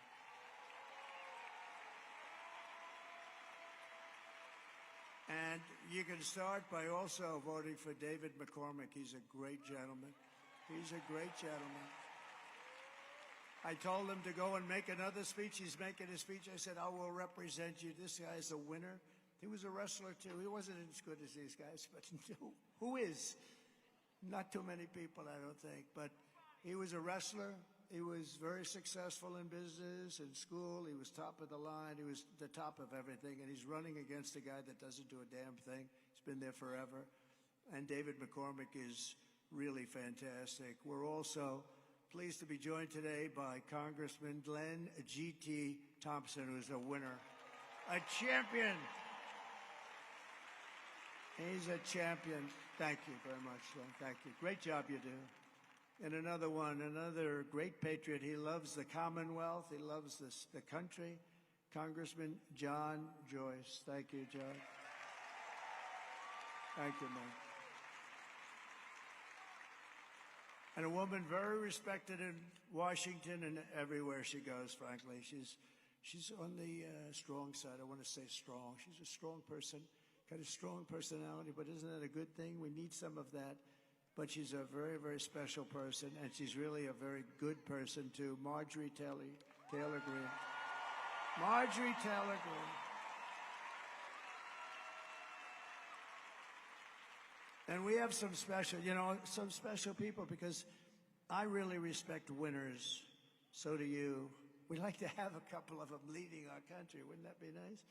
But we like to have winners. And we have with us a team that won like 11 out of the last 13 national championships, and they're the current national champion. They are the USA national champions in wrestling. And I would like to ask them, I don't know if this platform can hold them, because that's a lot of muscle. You know, muscle is much heavier than fat, they tell me, fellas. Is that right? But I'd love to have the team come up here and we can just say hello to them. These guys are something. Wow. That's a lot of muscle. That's great, fellas. Wow. Wow, that's great. Bo Nickel is a friend of mine, fellas. You know Bo? You know Bo, right? He's going up there in December or November, right after the election, actually. Be very interesting, but he's a winner. He's a champ. Come on up, fellas. Look at these guys. Look at these guys.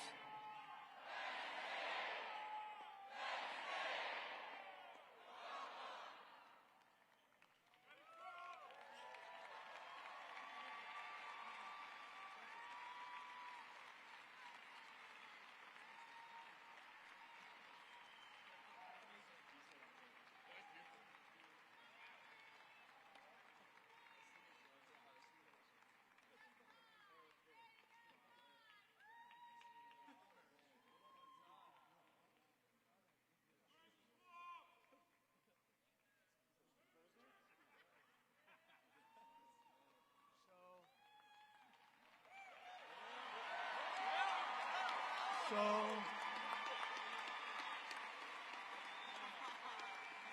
you don't know. To win a national championship is great, but to do it like them, and another friend of yours, I guess most of you are very close to him. It hasn't been that long. Bo Nickel, right? You know, and he's fighting a big one in November, right after the election. I said, maybe I'll go. If I win, I'll go. If I don't win, I think I'll be too depressed to go. I don't think I'll go. But he's a great guy. Would somebody like to come up? Who's got the best mouthpiece over here? On behalf of the son. Pleasure. So I'm a little shorter than Mr. President here, but it's truly an honor to be here. Thank you for recognizing us. And Pennsylvania is a super important state. We need to win this election. And let's make America great again. Go vote.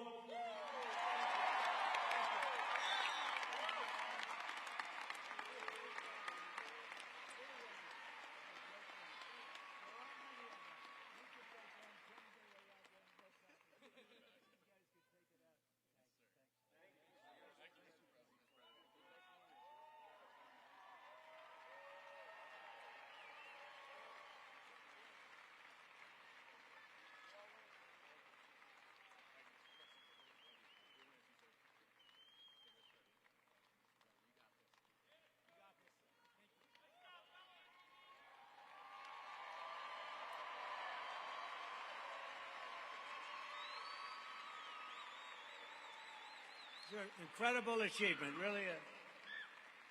Best in the nation, best anywhere.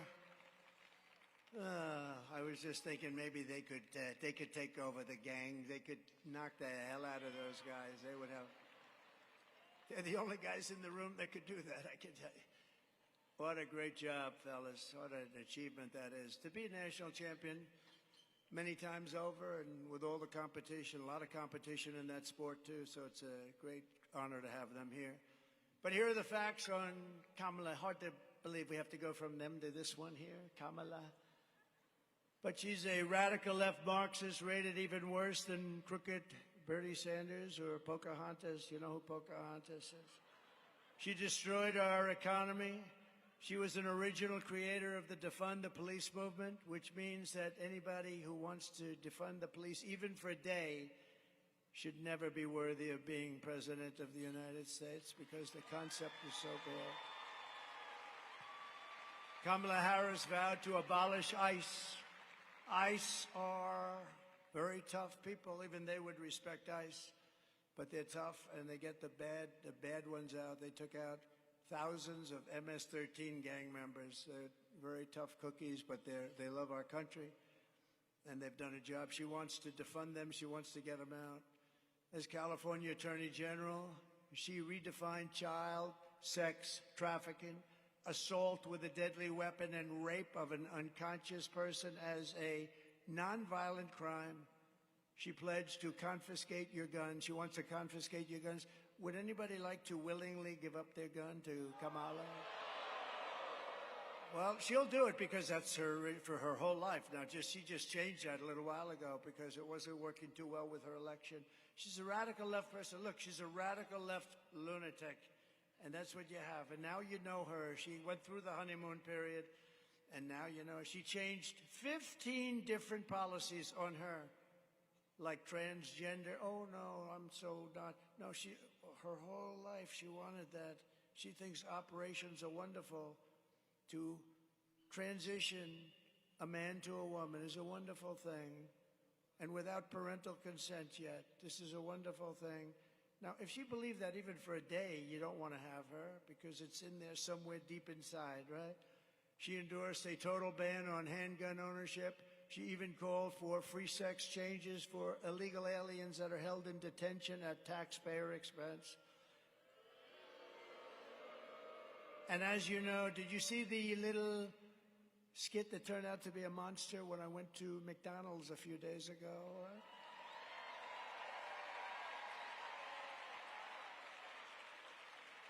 I actually got a call from Sundar, who's great from Google. He's a great guy, very smart, the head of Google.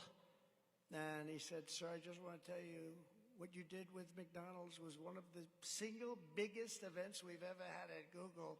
He said, I don't know how the hell that happened, but it was. It went crazy. But, you know, I did it. It was just a little throwaway, and I just wanted to highlight. I didn't know it was going to blow up like that. But you never know what's going to happen in life, do you? You never know. You never really know. And by the way, watch Joe Rogan if you want. He did a little interview. Did you like the Joe Rogan? Everyone sees it. But I did that to highlight the fact that a big part of her resume was that she worked so hard at McDonald's. She stood over the French fries. That's what I was doing, making French fries. I'll tell you, those things are damn good when you get them before they get cold. And I stood over the French fries because I was there for about 15 minutes, which meant I was there for 15 minutes longer than her because she never worked at McDonald's. She lied. And on top of all of this, she wants to make our military woke. I don't think so. Just take a look.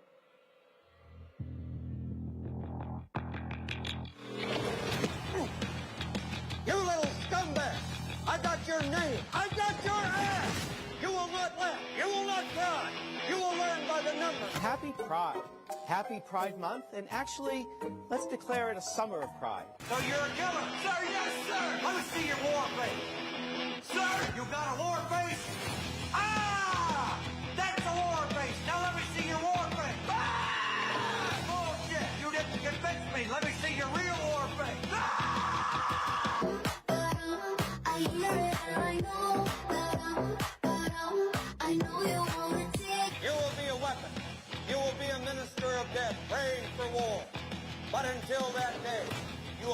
troops. You're the lowest form of life on Earth. You're not even human fucking beings. You're nothing but unorganized, grabastic pieces of amphibian shit. Abracadabra, these bitches know I got answers the way I... It looks to me like the best part of you ran down the crack of your mama's ass and ended up as the brown stain on the mattress.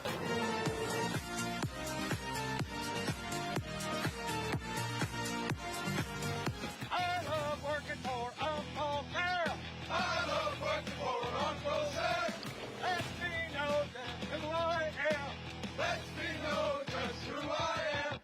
1, 2, 3, 4, United States Marine Corps. 1, 2, 3, 4, United States Marine Corps.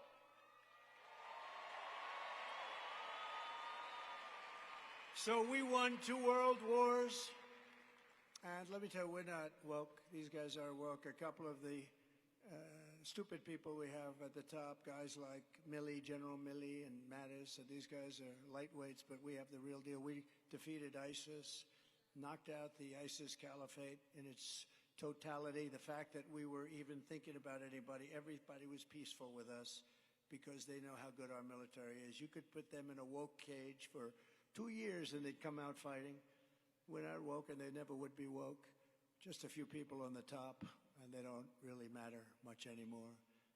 In conclusion, with your vote this November, we are going to fire Kamala, and we are going to save America. With your support, we will cut your taxes, end inflation, slash your prices, raise your wages, and bring thousands of factories back to America and back to the Commonwealth of Pennsylvania. We will build American, we will buy American, and we will hire American. I will end the war in Ukraine very rapidly. Would have never started if I were president. Should have never started. Should have never started. A horrible war. And I will stop the chaos in the Middle East, and I will prevent World War III from happening. We're very close to World War III. We've never been so close. We will crush violent crime and give our police the support, protection, resources, and respect that they so dearly reserve. They deserve this. They have to have that respect. We have to give them back the honor and the respect that they deserve. We will strengthen and modernize our military. I rebuilt the military, but we're going to now do upgrades. We will build a missile defense shield above our country, all over our country, and much of it will be made in Pennsylvania. We will rebuild our cities, including our capital in Washington, D.C., making them safe, clean, and beautiful again. We will teach our children to love our country, to honor our history, and to always respect our great American flag.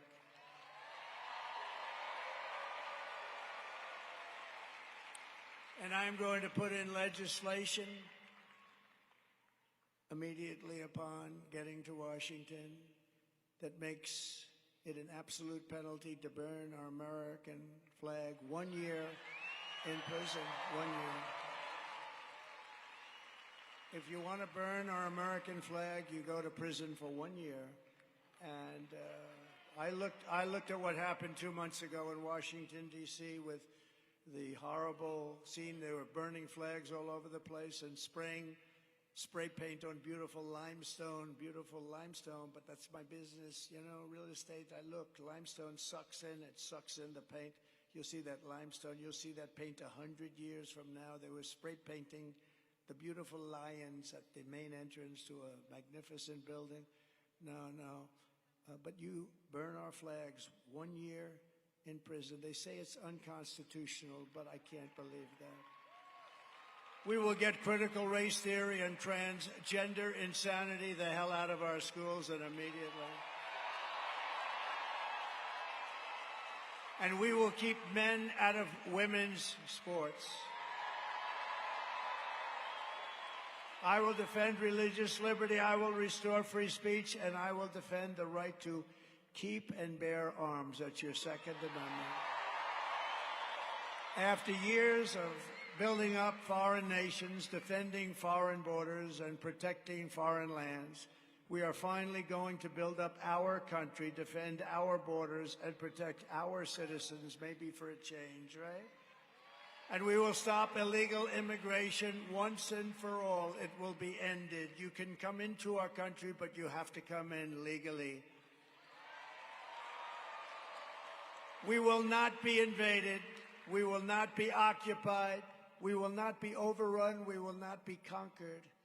We will be a free and proud nation once again. Everyone will prosper. Every family will thrive. And every day will be filled with opportunity and hope and loaded up with the American dream. But for that to happen, we must defeat Kamala Harris and stop her radical left agenda with a landslide that is too big to rig. Early voting is underway. Get everyone you know out there. All those people that raised their hands, please get out and vote. You got to vote. And all the people that didn't have to raise their hand, we really appreciate it. We really do, because we're going to have the biggest victory maybe in the history of our country. This could be the biggest in the history of our country. After all we've been through together, we stand on the verge of the 4 greatest years in the history of America. With your help, from now until Election Day, it's 9 days, we will restore America's promise. We will put America first, and we will take back the nation that we love. You know, we've been on this journey now for 9 years together. We've had the greatest rallies in the history of our country. It's the greatest movement in the history of our country.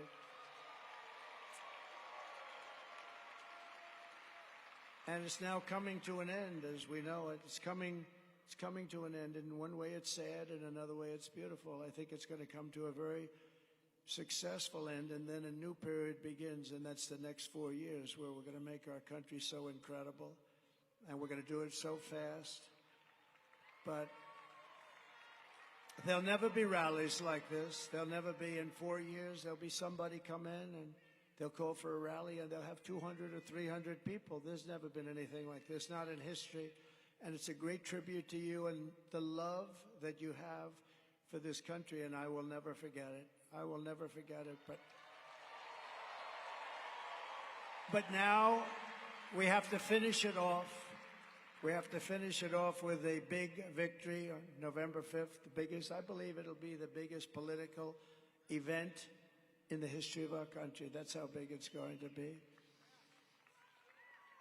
Remember, we will be a nation in decline no longer from the day that happens. But we are one people, one family, and one glorious nation under God. We will never give in. We will never give up. We will never, ever back down, and we will never